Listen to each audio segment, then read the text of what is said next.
incredibly important. I moved to the Lakes when I was about 18 to Cumbria. I'm from the northeast, and I think everything about the north, is in the business. I think the influence, if I hadn't sort of met the people that I have or been surrounded by the nature that I have, I don't think I'd be doing what I do today. So it's really inspired a lot of that for me. It's been an interesting journey of a lot of jobs, everything from chefing, journalism, running a bar and restaurant, marketing, working in HR, corporate jobs, but I never really felt like truly that I was doing what I was meant to do. There's like elements of creativity to it, but I've always felt there was something missing. So although I've brought, I think a lot of experience from a lot of the jobs into running the business, actually making jewellery was, I think, purely by accident. I ended up, a little bit to have a break, I ended up doing a jewellery course for a weekend, just as something different to do, and it was an amazing silversmith. And I came home with a couple of pieces of jewellery, and I just couldn't believe the experience. Felt like magic in my hands.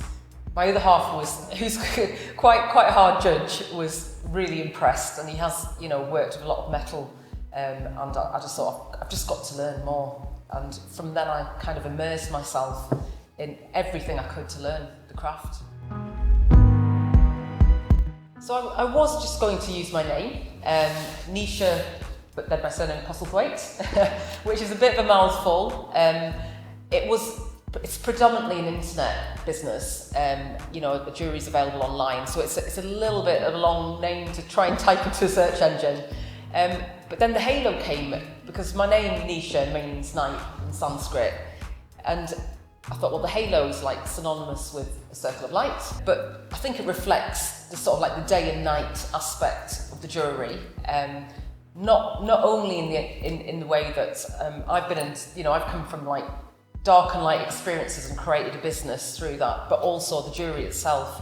There's some very sort of edgy, sort of more sort of textural, rustic sort of pieces, which I'd say are the night parts. And then we've got a few lighter, brighter stars, delicate pieces, which are the light. For me, I absolutely don't think, any sort of creative sort of job or interest doesn't come with, your feelings and your sentiments. And I truly believe, if you don't bring that into the work that you do, it kind of loses something about it.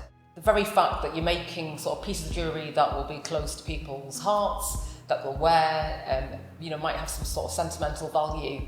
I think that's absolutely, I do make it with meaning. I do, I also bring in sort of my own emotions into pieces. It might be that they're pieces that resemble love, loss, remembrance. But also quite often my customers themselves will, ask me to attach sort of meanings to pieces as well.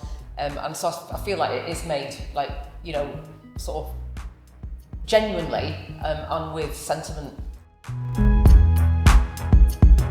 Somebody that loves a piece and wants to wear it, and it makes them sort of happy or emotional, I think that's an amazing gift to me. And I do listen to my customers. I have had feedback that they'd like more of a certain style or a certain design, and I think that's really important to do that. And it has kind of influenced and led design for some of the new pieces that are coming out as well. And then also I think sustainability, on a personal level, is massively important to me. I think when I had the opportunity to sort of create a business, from the bottom up, I really thought hard about, how can I do this sort of responsibly?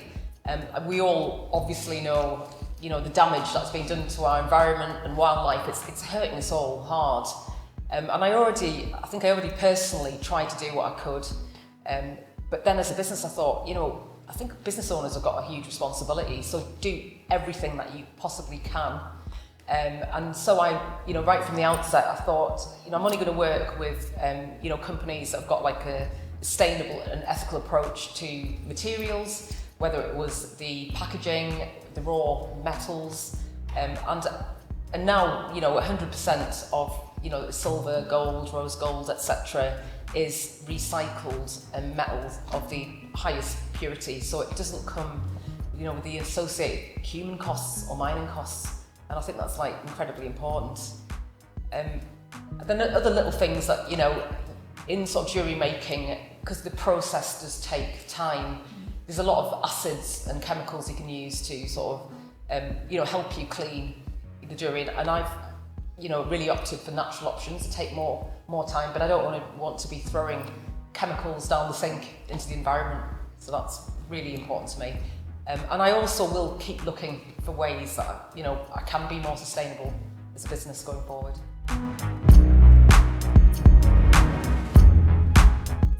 I think people would be, I suppose, it would be a bit shocking to realise I've been there in a workshop making a piece and then I've been in absolute floods of tears, so much so that I couldn't possibly see what I was doing, and I was obviously, working with fire and that was because, some of the pieces that customers have asked me to make have got such sentimental stories, and I remember, one example where grandmother had asked me to make a bracelet with sort of 5 charms to, symbolise each of her grandchildren, and 2 of them had passed, and I just found that, it was just so moving to do. So that has happened, and it probably will continue to happen in the future.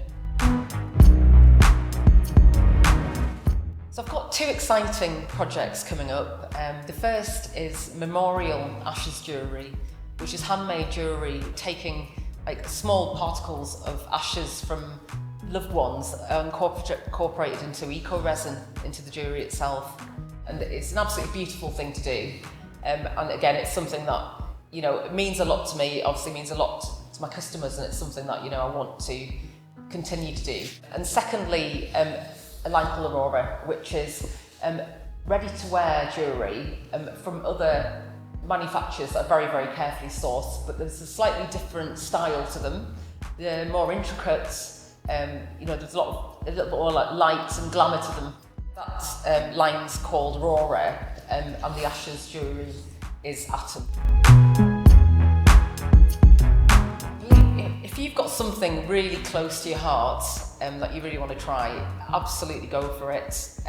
Give it a shot. Don't let anybody tell you you can't do it. And I really don't believe that you can fail if you try. Failure is, I think, more about when you just stand still and don't do anything about it.